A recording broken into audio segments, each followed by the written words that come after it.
episode ke-52 atau 51. Saya juga tidak tahu karena saat di hari ini sebenarnya sudah masuk ke tenggat waktu di mana saya harus mengupload setidaknya satu video dari season yang sebelumnya tentunya, karena kemarin baru saja mempersiapkan sekitar 4 video yang sudah siap untuk diupload. Jadi masih ada 3 video lagi yang masih dalam proses editing, karena terkadang meskipun prosesnya sebenarnya sangat mudah atau sangat simple, namun mungkin karena memang piranti atau komputer yang saya gunakan sudah cukup tua, sudah hampir 10 tahun sepertinya, dari sisi produksi dan dari sisi penggunaan mungkin sekitar hampir 8 tahun. Jadi intinya adalah ya tentunya dari sisi kekuatan daya ataupun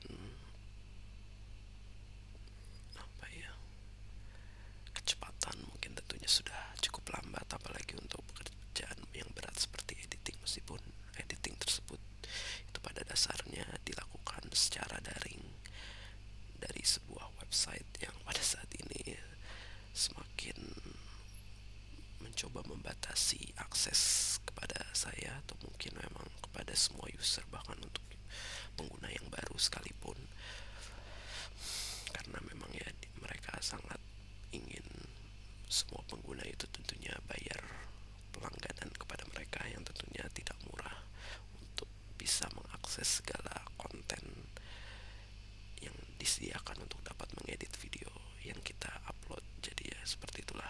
Nah, sehingga nanti kemungkinan besar setiap konten mulai dari sesi yang sebelumnya kemarin itu semua akan cukup repetitif. Jadi ya begitulah. Jadi ya, saya coba syukuri saja, karena memang ketika saya lihat ternyata sudah ada satu komen yang saya tidak tahu apakah itu komen seperti yang saya temukan di channel utama saya, yang tentunya tidak dapat saya bicarakan di sini karena tentunya itu komennya tentu dalam bahasa Inggris juga, yang tentunya hanya ingin menyampaikan suatu komentar yang sedikit memiliki rasa kebencian mungkin. Dan saya juga tidak tahu apakah ini akan sama seperti itu, karena tentunya mereka sendiri juga bukan merupakan siapa-siapa. Jadi ya kita hanya bisa menerimanya dan mendiamkannya saja. Jadi ya seperti itulah, karena tentunya saat ini juga jika kita berbicara mengenai komentar di berbagai video itu kebanyakan juga ada yang dilakukan oleh robot, yang memang dilakukan secara terus-menerus. Jadi ya kita hanya bisa mendiamkannya saja dibandingkan meladeninya, yang tentunya akan sia-sia. Jadi ya sudah hampir 5 menit. Jadi ini artikel yang sudah cukup jauh dari artikel sebelumnya, karena sebenarnya ada satu artikel bahasa Indonesia yang saya coba skip kembali karena itu mungkin berhubungan dengan masa kuliah saya pada saat itu, ataupun ya yang sudah tidak terlalu berhubungan dengan masa kini, mungkin seperti beberapa artikel yang pernah saya skip juga di awal. Jadi saat ini sudah ditulis kurang lebih hampir 5 tahun yang lalu, dan artikelnya juga cukup panjang, sedikit lebih panjang dari biasanya karena mungkin terpisah menjadi 3 paragraf. Judulnya adalah Inisiatif Aktif dalam Perubahan. Mungkin seringkali kita dituntut untuk melakukan inisiatif dalam melakukan suatu hal, baik dalam menggapai sesuatu yang menjadi kewajiban ataupun yang menjadi hak bagi kita. Kadang inisiatif tersebut juga dapat membuat suatu perubahan di masa yang akan datang. Hal tersebut disebabkan oleh hal yang kita lakukan memicu inisiatif pada orang lain juga. Jika membahas mengenai inisiatif, tentu kita akan mengaitkannya dengan keaktifan dari seseorang. Terlalu banyak melakukan inisiatif memanglah tidak baik, terutama jika inisiatif tersebut tidak memiliki makna yang berarti. Untuk itu terkadang hal hal seperti ini disebut sebagai hiperaktif, di mana merupakan kondisi seseorang yang tidak bisa diam dalam suatu hal. Diam memang merupakan hal yang baik, sehingga banyak orang yang mengatakan bahwa diam adalah emas.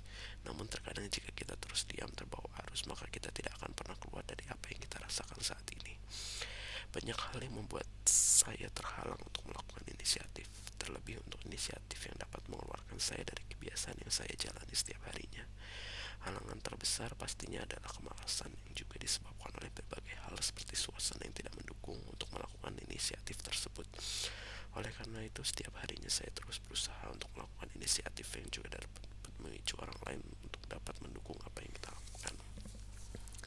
Jadi ya, saya juga kurang tahu apa yang saya pikirkan pada saat itu, karena pada saat itu tentunya saya sedang magang atau baru mau memulai magang. Mungkin baru saja memulai magang di suatu perusahaan yang tentunya cukup berbeda, karena ini sudah magang yang kedua pada saat itu. Saya masih kuliah sarjana, meskipun saat itu sudah hampir mau lulus. Jadi sudah kuliah tentunya sudah tidak terlalu banyak. Jadi beberapa 2 hari dalam seminggu itu saya tidak ada kuliah sama sekali, yang tentunya saya dapat bekerja langsung di kantor dari perusahaan magang tersebut, meskipun tentunya karena masih statusnya magang, tentunya mereka juga tidak terlalu berekspektasi tinggi terhadap kita. Jadi memang meskipun saya pada saat kuliah saya tidak pernah muncul, ataupun muncul tapi di siang hari yang cukup sangat telat tentunya untuk seorang pekerja pada saat itu. Namun ya, saya tetap mencoba untuk berusaha untuk melakukan yang terbaik, meskipun hal tersebut sebenarnya tidak dinilai juga, karena itu sudah menjadi magang yang kedua, yang tentunya hanya untuk memperoleh suatu pengalaman. Jadi ya seperti itulah, itu sudah cukup lama, memang tak terasa cukup lama, karena memang jika kita berbicara mengenai 5 tahun itu adalah periode yang sama dengan suatu pemilihan kepala daerah ataupun presiden. Jadi memang banyak sekali hal yang dapat terjadi pada 5 tahun itu, dan ya salah satunya tentunya suatu pengalaman bekerja di berbagai tempat. Ada pula merasakan berbagai pengalaman yang mungkin sebenarnya tidak terlalu lama, karena cuma beberapa hari. Namun ya, hal tersebut tentu tidak terlalu mudah untuk dilupakan, karena memang hal tersebut cukup unik dalam hidup saya. Jadi itulah sebabnya mungkin pada saat itu saya sudah mau mencoba untuk melakukan hal produktif kembali, meskipun pada saat itu saya masih harus fokus ke kuliah ya, agar saya dapat lulus lebih cepat. Dan tentunya hal tersebut memang perlu mengorbankan beberapa sisi produktivitas saya selama beberapa waktu, termasuk ketika saya pada dasarnya bekerja. Setelah lulus, hal tersebut juga tentunya mengorbankan berbagai hal produktivitas saya yang tentunya mungkin sebelumnya pernah saya jalani, karena memang tentunya saya cukup lelah, karena saya juga perlu untuk melanjutkan studi saya di jenjang yang selanjutnya pada saat saya bekerja pertama kali setelah lulus kuliah sarjana. Jadi itulah sebabnya terkadang ya, setiap periode waktu memang memiliki kelebihan dan kekurangannya masing-masing, dan terkadang ketika kita sudah melewatinya semua, tentu kita ada rasa kangen untuk dapat merasakan hal tersebut itu lagi, meskipun memang semuanya tentunya sudah tidak terlalu mungkin, karena memang semua juga sudah berubah menjadi hal yang berbeda. Jadi ya seperti itulah, kita hanya bisa